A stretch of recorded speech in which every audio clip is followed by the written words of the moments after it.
l'Amérique, l'Amérique, et je l'aurai. Si tu n'existes pas, dis-moi comment j'existerai. Dans ma jeunesse, Joe Dassin était une idole. Et avoir quelque chose qui vient de chez lui, comme Julien, est un grand privilège que je ne pouvais pas rater. On entendait toujours les chansons de Joe Dassin, de Enrico Macias, Adamo. C'est la nostalgie. C'est un peu mon enfance et puis mes fils maintenant qui l'écoutent aussi parce qu'il y a un genre revival des chansons des années 80-90.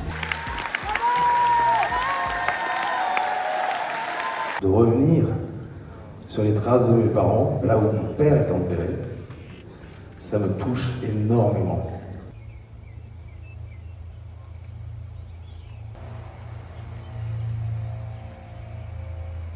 L'artiste, je l'ai découvert à la télé, je l'ai découvert au travers des fans, de tout le monde. Et le père, forcément, ma mère m'en a parlé et mon grand-père, bien évidemment.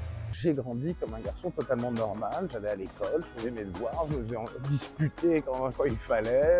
On a une vie totalement normale, c'est plus vers l'adolescence où on se rend compte que la situation n'est pas normale. Mon petit camarade, ses parents sont boulangers, à l'autre, les parents sont avocats, moi le mien il passait à la télé. C'est les musiques de films de mon grand-père.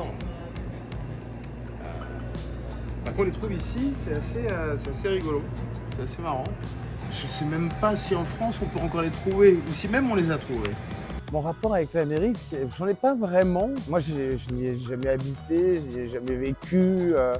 Je suis venu ici une fois, il y a une vingtaine d'années, pour une première tournée. C'est un peu mon petit rêve américain à moi. Partout où on va, les gens sont ravis, donc je pense qu'on a réussi notre pari.